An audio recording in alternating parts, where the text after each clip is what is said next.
أهلا وسهلا بكم أعزائنا المشاهدين، ونحن نلتقيكم وماهر آخر في برنامج الماهرون.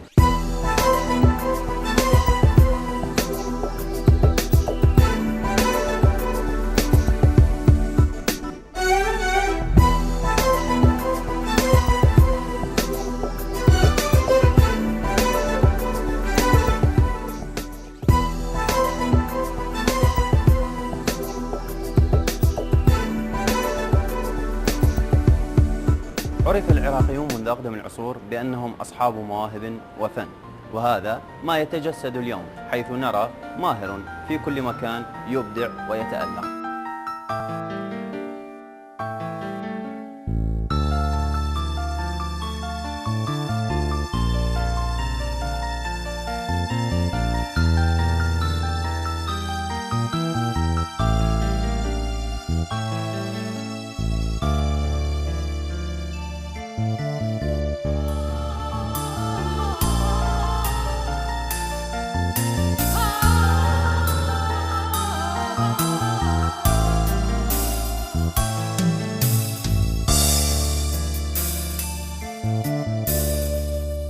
إن عملية الصياغة والنقش على المادة المصاغة تعني عملية إبداع وفن تصنعه أنامل تمتاز بالرقة والدقة. ضيفنا اليوم في برنامج الماهرون نقاش ماهر نقش فنه على النحاس والفضة والذهب.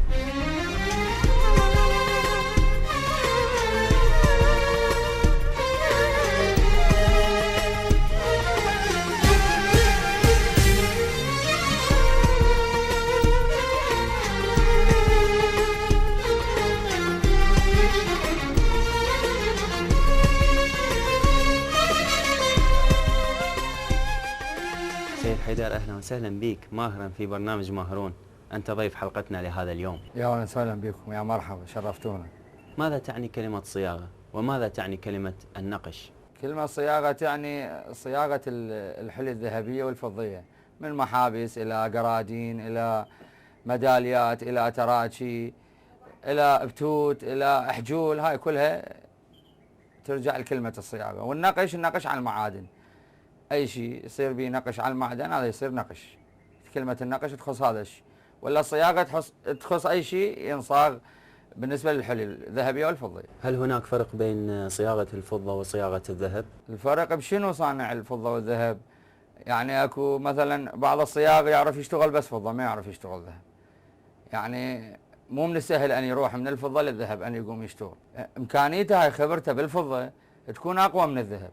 مو من السهولة ان يتحول من الفضة الى الذهب. هذا اذا كان صايغ ماهر طبعا يقوم يتدرج بسهولة، بس اذا لا فلا، مو من السهولة ان يروح من الفضة للذهب. مو كل صايغ يقدر يحول نفسه من الفضة للذهب، لان الشغل الذهب اصعب، يكون الحركة بالذهب مقيدة أكثر، لأن قيمة الذهب بالشغل تكون أغلى، فحركته تكون مقيدة، فمو من السهولة أن يتحول من الفضة للذهب. بس أبو الذهب من السهولة أن يجي للفضة، طريقة العمل من السهولة أن يجي للفضة، بس لا، مو من الفضة يروح للذهب. مو أي صايغ يقدر يتحول بها.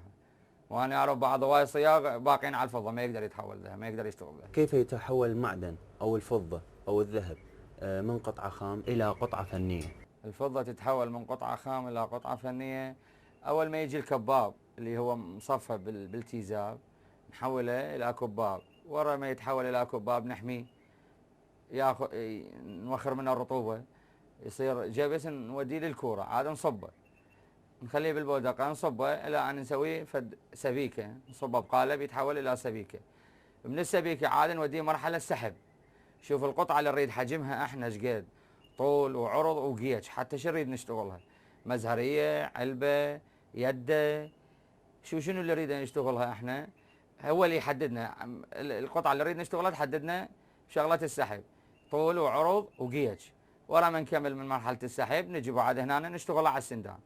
نقول نفترض نريد نسوي مزهرية، ناخذ القياسات مال المزهرية اللي نريد نسويها، القطر، يبدي نلفها على السندان وجمع، يصح له مرحلة جمع، تبدي سنادين وشواكيج، فد 4 5 سنادين نستخدم بهذا الموضوع وشواكيج، إلى أن نجمعها تصير شكل مزهرية كاملة، نحولها إلى مرحلة النقش، نصبها قير ونثبتها على قير، ونبدي نزغرفها.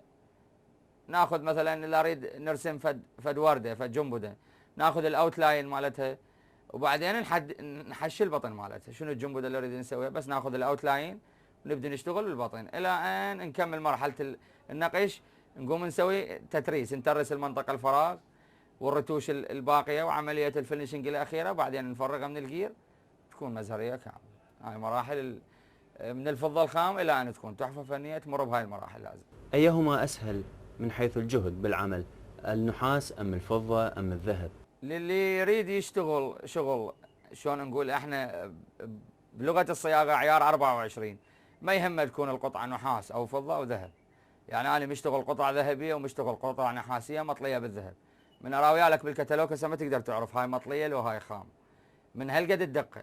وعليها اكو بمتاحف العالم هوايه قطع نحاسيه ما تقدر بثمن، واكو هوايه قطع فضيه وذهبيه انا موعها وغيري موعها محوليها الى غير قطع، ما لها علاقه. يبقى دقه الصايغ لازم يكون عنده خيال من يشتغل، وعنده فن حس فني، ويشتغل بكل جوارحه. ما لازم من يشتغل بقطعه باله يروح لغير مكان تسقط، لو يطلع الشغل ما حلو.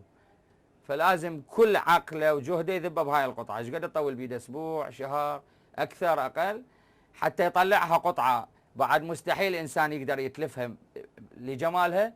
ما يهم المعدن اذا كانت فضه او نحاس او. هل المعادن الثلاث حينما تفكر في صياغة عمل ما تمر بالمراحل ذاتها، النحاس، الفضة، الذهب؟ هل هذه المعادن الثلاث تمر بنفس مرحلة الصياغة لقطعة فنية واحدة؟ لا، نفس الشيء، اذا صفر واذا فضه واذا ذهب، نفس الموضوع اللي انا قلت لك فيه. مرحله صاب وسحب وجمع ونقش ولحيم كلهن تمر بنفس المراحل، ماكو معدن يختلف عن معدن. أبدع السومريون والبابليون منذ آلاف السنين باستخدام الذهب والفضة في مختلف مجالات الحياة، وخير دليل على ذلك القيثارة الذهبية والأباريق والحلي المصنوعة من هذه المعادن الثمينة.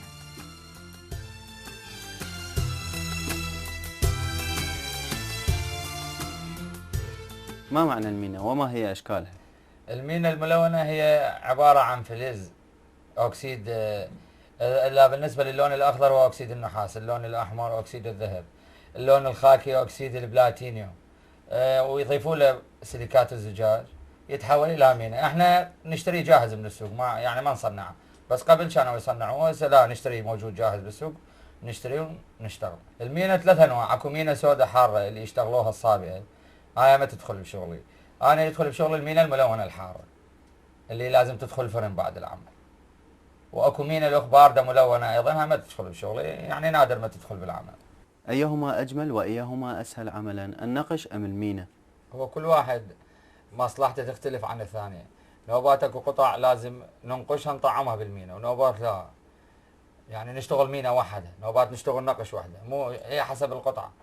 لو اكو قطعه ورا من النقش نضيف لها مينا، او كلها ما يحتاج لها، ما له علاقه بالاسهل. نوبات تمر مراحل المينا اصعب هوايه من النقش، نوبات النقش يمر لنا مراحل اصعب من المينا.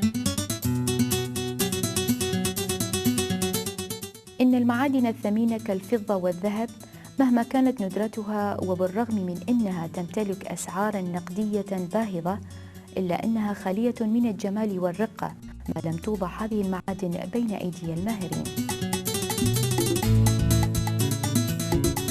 هل هناك فرق بين الصياغة العراقية والصياغة في بقية الدول، وأيهما أفضل؟ حسب رأيي أنا يعني بالعراق الشغل أفضل بالصياغة. أكو بعض الدول يستخدمون يعني آلات حديثة بالعمل.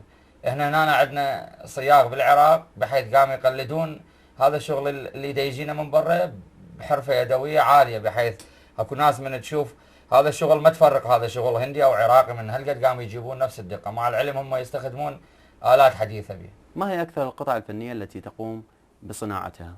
أكثر شيء أشتغل يعني السيوف، لوحات فنية، بعض الأحيان أبواب، خناجر قديمة، قامات، هذا الشغل اللي أختص به. هل شاركت في معارض مهرجانات خارج وداخل القطر؟ اي بلي، شاركت داخل القطر مهرجان بغداد العالمي الثالث للخط العربي والزخرفة الإسلامية.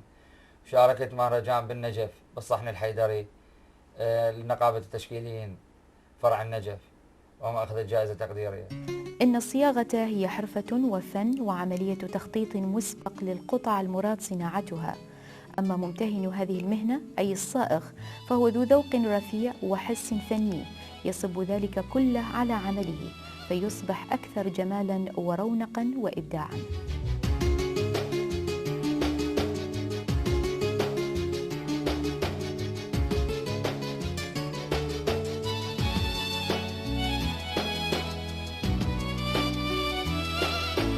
هنالك تسميات نسمعها، يعني أنا أحب أسألك باعتبارك أنت صائغ ونقاش يعني فنان، لكن أسألك عن تسميات. هنالك بعض التسميات اللي نسمعها لكن يجهلها البعض، مثل الكباب والقرص، عيار 24، المثقال. ما هي هذه التسميات؟ مثلا الكباب هو يجي عبارة عن مثل الرمل، هو نصح له مادة الكباب، هذا اللي احنا نقول عليه عيار ألف. من نحوله نصبه يصير بقالب. بعض الصياغه يطلقوا له قرص، حتى لو يضيفوا له بعض النحاس، يريدون يضيفوا له بعض النحاس. مثلا اذا كباب احنا نقول عيار الف، من ينصب يتحول الى قرص نقول 4 تسعات.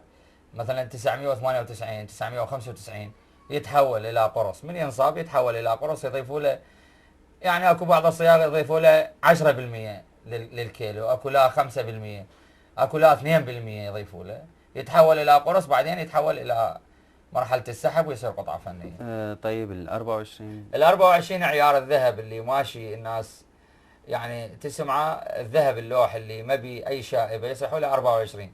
يبقى الصايغ من يريد يصوغ يحوله الى 21 يذب له نسبه من النحاس، واكو بعض الصياغه يضيفوا له ويا النحاس فضه.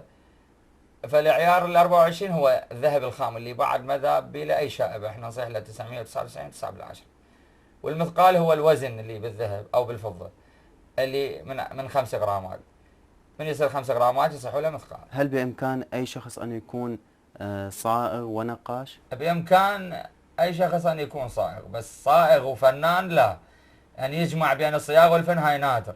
يكون الصايغ من يشتغل الى يريد يصير فنان، يكون يصير عنده خيال بالمصلحه، يكون القطعه قبل ما يبدي بيها يعرفها شو راح تكون بالاخير. فاي صايغ هواي اكو صياغ محابس، هواي اكو صياغ كراكيش، جناجيل، تراجيات، بس ان يكون فنان بالصياغه ما توقف قدامه حاله، يعني ما يعجز قدام اي قطعه فنيه، نادر هذا الشخص. من اين تعلمت انت الصنعه؟ بالنسبه لمصلحه السيوف والخناجر تعلمتها على ايدي المرحوم استاذي عبود الجواهري، يعني اللي هواي رؤوس اقلام من هاي المصلحه تعلمتها. ومن خلال شغلي بهاي المصلحه انا جيتها عن حب، ما جيتها غايه الماده، فمن خلال هاي المصلحه تعلمت ان اشتغل لوحات واطعم بالمينا واطعم بالذهب واطعم بالاحجار الكريمه.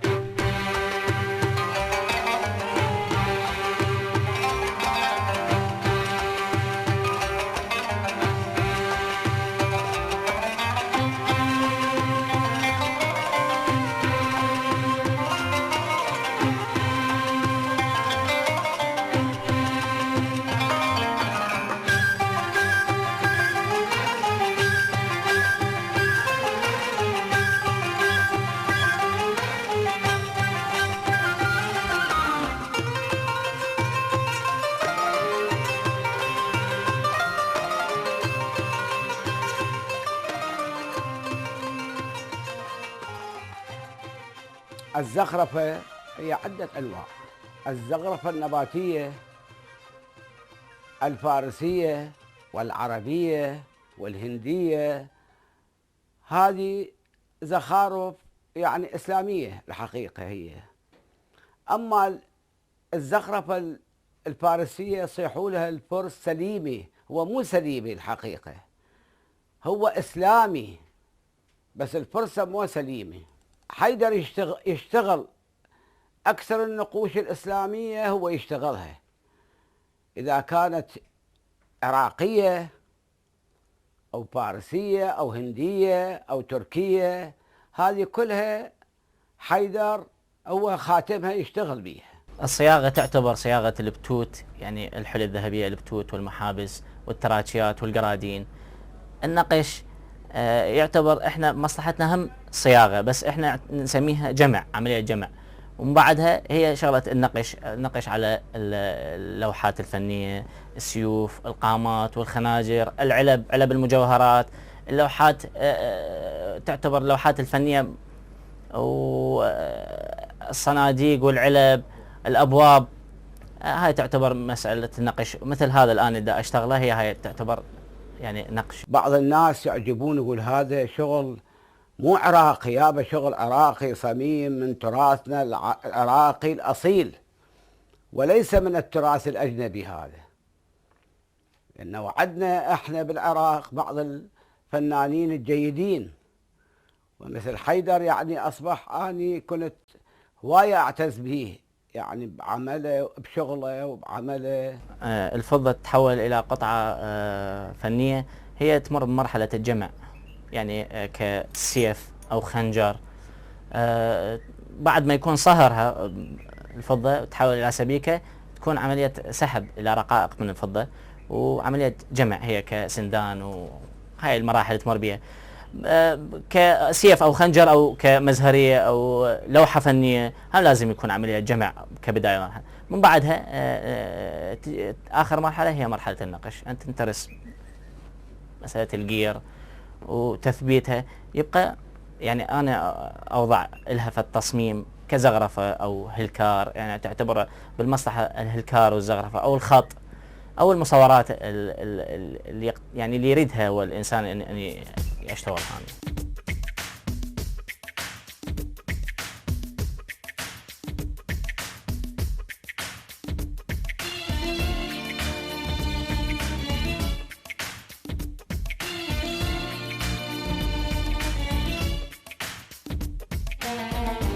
تجولنا مع ماهر اليوم في عالمه المليء بالفضة والذهب، وكان كنزنا أن نلتقي بكم، وأملنا أن نلتقي بكم مجددا وماهرون آخر في برنامج الماهرون. إلى اللقاء.